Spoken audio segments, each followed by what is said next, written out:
Good day and welcome back to another DBZ Dokkan Metal video. In this video we're going to be taking a look at the no item run challenge, or completing the no item run against stage 2 of the Majin Buu Saga Edition Red Zone. Now, Majin Buu Saga Edition Red Zone stage 2 presents a couple challenges that are interesting that we have to counter. Firstly, the event starts pretty strong.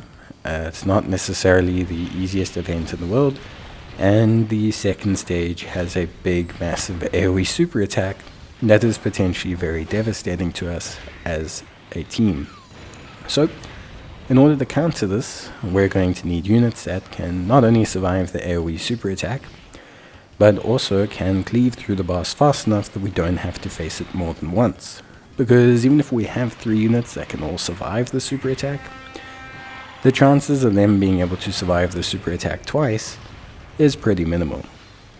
So what we've done is we're running a worldwide chaos team with a heavy focus on units that are tech, as this is going to enable us to have a very, very strong level of offensive output in the second phase. Because again, like I said, we need to really cleave through that second phase as fast as possible.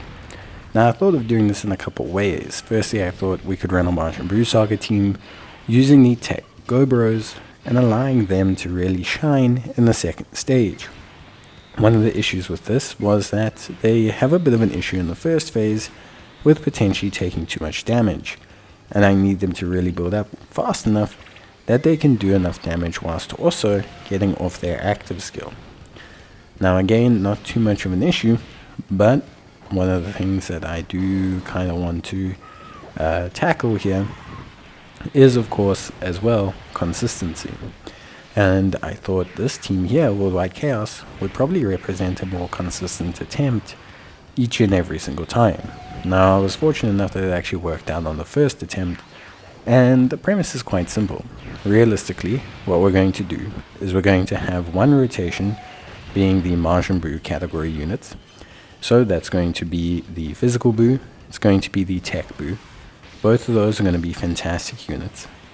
Then on the other rotation, we're going to be running a tech Zamasu and the AGL Zamasu. Now, the reason we're running the AGL Zamasu alongside the tech Zamasu is because AGL Zamasu can build up his defense quite quickly. He can build up his defense quick enough to the point where we should be able to pretty much deal with anything that comes our way.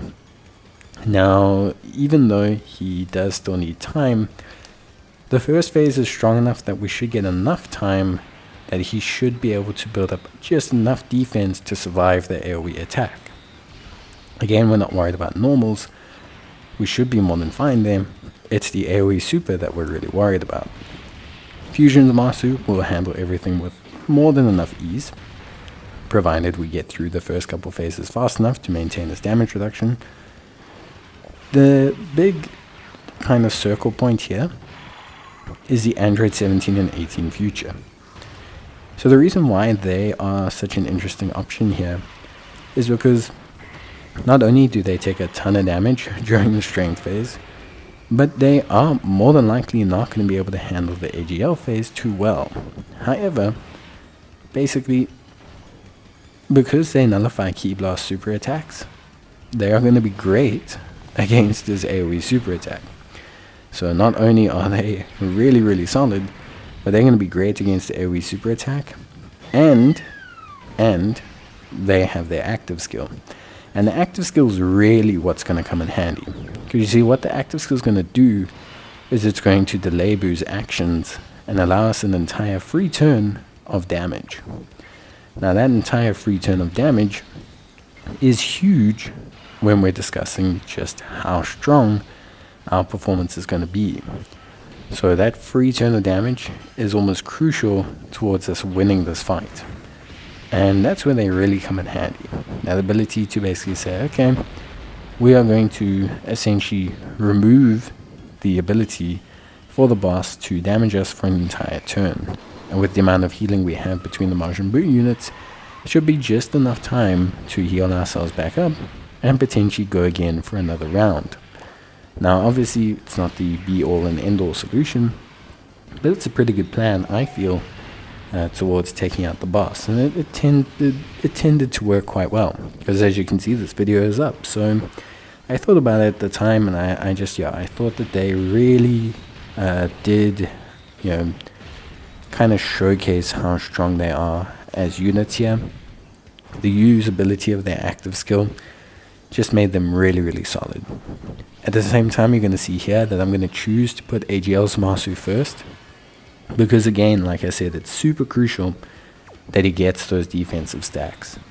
He needs those stacks. They are very crucial. And then after all of this, not only do we have the 17 and 18's active skill, but remember, we also have Boo's active skill.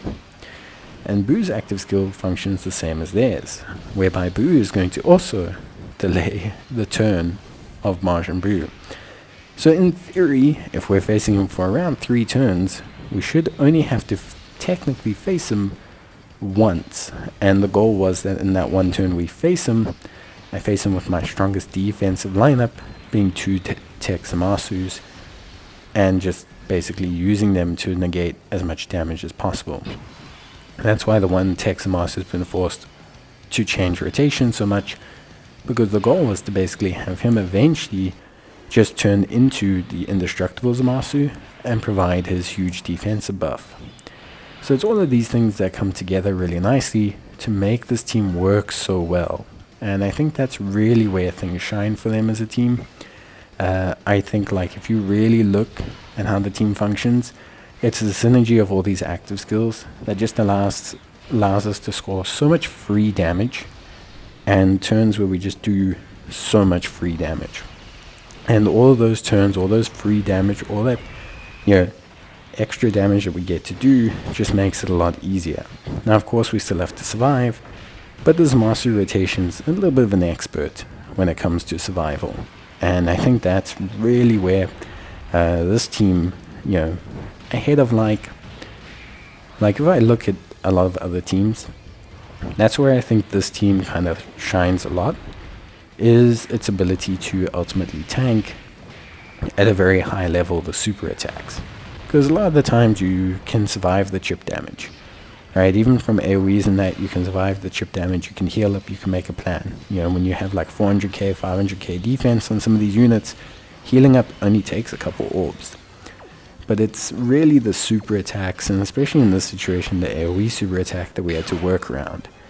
Now, by transforming the one Zamasu, you nullify damage on one unit completely. You then also give that huge defensive boost that he provides, that additional 60% for worldwide chaos enemies with 4 more tech key spheres, which we do give. And what happens then is you sit in this position where your units are now as beefed as can be. So you can see here, we still took a lot of damage. Like, don't get me wrong, it's not that we didn't take a lot of damage, but it's that even though we took a lot of damage, we came out of it alive. And as long as we came out alive, we were good to go, because we had just enough defense and strength in our units to really make things shine. And Tech Zamasu, once he survives, was always going to rip through the AGL phase of Buu. Like, Tech Zamasu just does so much damage, especially untransformed and able to sit in the first slot with all of his buffs still kind of running. He is able to absolutely incinerate pretty much anyone that he wants. So very good stuff from him. An excellent performance overall. Definitely carried the way. I think his active skills, look, the Android 17 and 18 came in handy. His active skills, his standby skill, super duper helpful. Being able to boost the defense of this rotation, especially with such great link synergy, made it very strong. And then, but Boo's active skill also came in handy. I mean, here you're going to see it come in handy as well.